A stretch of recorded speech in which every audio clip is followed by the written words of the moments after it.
Greetings, everyone. Pete Pardo here from Sea of Tranquility. Welcome to pick number 8 of my favorite 30 guitar players of all time. We've been doing it together. That's right, you and I, all month long here in September 2024, 30 days in the month. Our 30 favorite guitar players across every genre of music we like. We can pick from anywhere.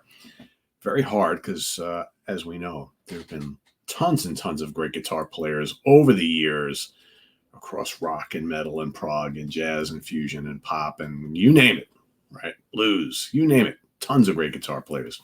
This is a tough assignment for me, but you get through it. You get through it. You talk about some of your favorite guitar players. You lament about the ones you didn't get to talk about, but you still love just as much, right? Or close to as much. So today for pick number 8, we're going to talk about today a guy that wasn't around for all too long, but his meteoric rise was legendary. And, he's like one of those guitar players like, all right, well, we don't have a lot of records. He wasn't around for a long time, but he's got to be on this list somewhere, right? That is indeed the case for this guy.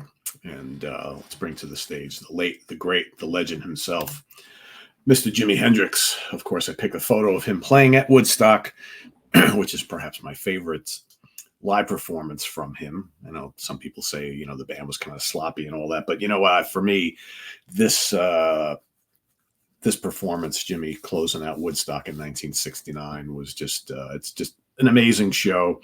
Yeah, I was a little too young to be there. I was only 3, but it holds a lot of, the whole festival holds a lot of history for me growing up in the Hudson Valley.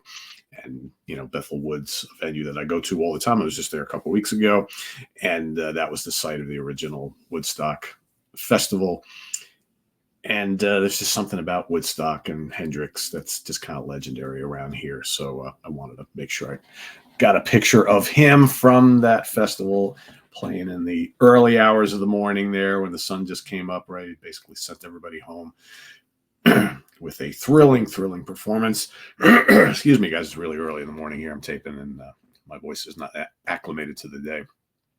So, as far as picking favorite 3 albums, he only has 3 studio albums. I was toying with picking my 3 favorite live albums.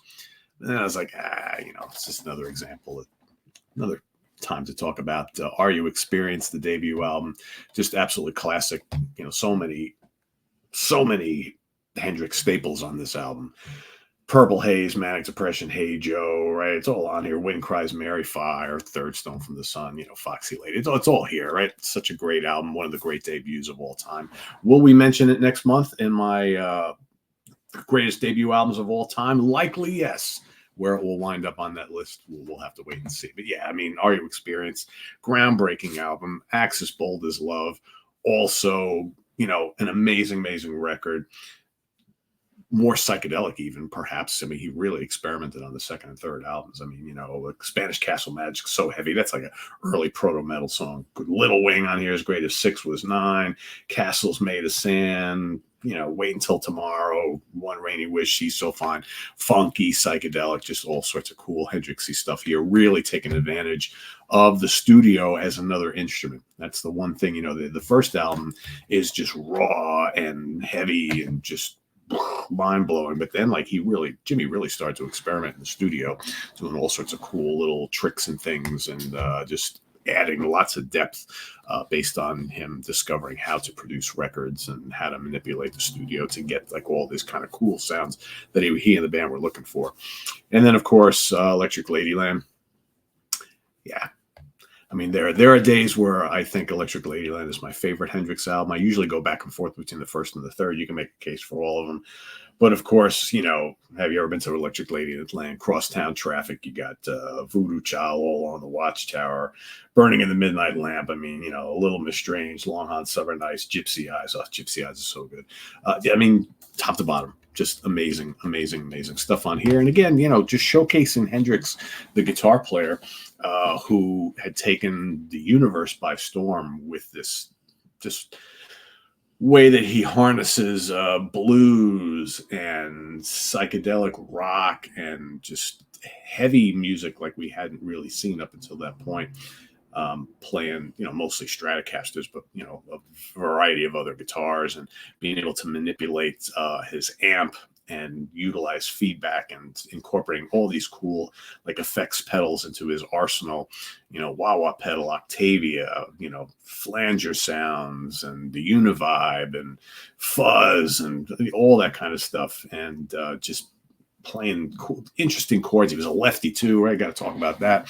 And just utilizing chords and playing solos that we'd never really heard before. And just absolutely amazing stuff. And of course, along with Noel Renning and Mitch Mitchell, the original Experience, just a power trio to end all power trios. We had Cream, and of course, Hendrix idolized Cream, but then all of a sudden, just when you thought you had heard it all with Cream, here comes the Experience, and it just kind of takes things to another level, right? So just amazing, amazing stuff. So yeah, those 3 albums, obviously no brainers, the only 3 real studio records. There are lots of other studio things that came out afterwards after he passed away, but those are the 3 while he was still alive. As far as my favorite guitar solo from Hendrix, I mean, this is another no-brainer. I've often said this is the greatest guitar solo of all time across from anybody, and I will stick by that claim. And I'm going to go with, of course, Machine Gun from the Band of Gypsies album, live at the Fillmore East, the wee hours of 1969, as we're getting ready to move into 1970. Yeah, this is Jimmy and his new band, right? No longer the Experience. This is Buddy Miles and Billy Cox on drums and bass, and a funkier band, a perhaps a little tighter and more rhythmic band, right? Less psychedelic, a little bit different. And Machine Gun is this rambling 12 minute track, new song, right? All about the horrors of the Vietnam War, and just a kind of atmospheric, just kind of groovy and chilling song.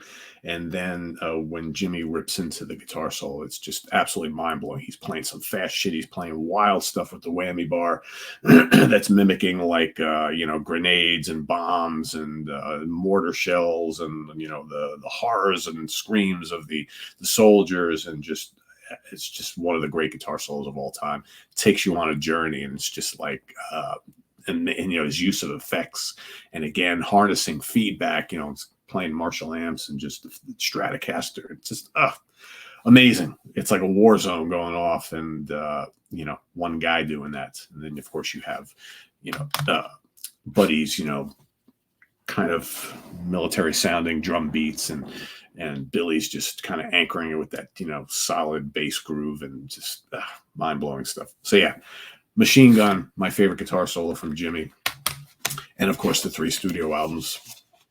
So we got 3 original studio albums are my picks for albums from Mr. Hendrix. And yeah, I mean, we've talked so much about Jimmy over the years here on the channel, and likely will continue to do so. Just one of those special guitar players. There's a handful of them that have kind of helped shape everything else as we know it. Jimmy and Eric and Jeff and Eddie, right? You could throw guys like Yngwie in there, and Steve Vai, and all sorts of folks. But do you have like a Stevie Ray Vaughan if you don't have a Hendrix? Do you have a Robin Trower without a Hendrix? Do you have a Frank Marino without a Hendrix? Randy California. I mean, we can go on and on and on with the guys that were greatly influenced by Hendrix. But I would say that most folks were influenced by Hendrix. Most guitar players in some fashion. Everybody kind of takes a little bit from everybody, right? So yeah, one of the greats, Jimi Hendrix. So let's bring him back to the stage in his Woodstock regalia from 1969. Let us know what you think of Jimi Hendrix down in the comments below. I've seen lots of you have already picked him, or soon will be picking him over the next week, right? Because we don't have long more. We're in the final week of this series, final week of September. So my final 7 will be revealed in the coming days. But for today, it's all about James Marshall Hendrix. List your pick down below, and visit us on the web at www.seatranquility.org. We're on Facebook. We're on YouTube all together. all the damn time. Please subscribe if you haven't already and click on that notification bell so you get alerted of all of our content as it posts. And please do hit the like button before you leave. Also down below, we got the links to our Ko-Fi page for channel donations, our merch page, and our Cameo page, and our little button for channel memberships if you'd like to go that route. Thank you in advance for all your support in any of these options. We greatly appreciate it. And we'll see you soon here with more stuff. I am Pete Pardo. Coming up tomorrow, we've got In the Prague Seat. You know, all the talk in the music world right now, at least in my music world, is the new tour that just started. The band is called Beat. Of course, that is Steve Vai, Tony Levin, Adrian Belew, and Danny Carey playing the music of the 80s incarnation of King Crimson and maybe some earlier classics as well. They've been out there on the road, wowing audiences.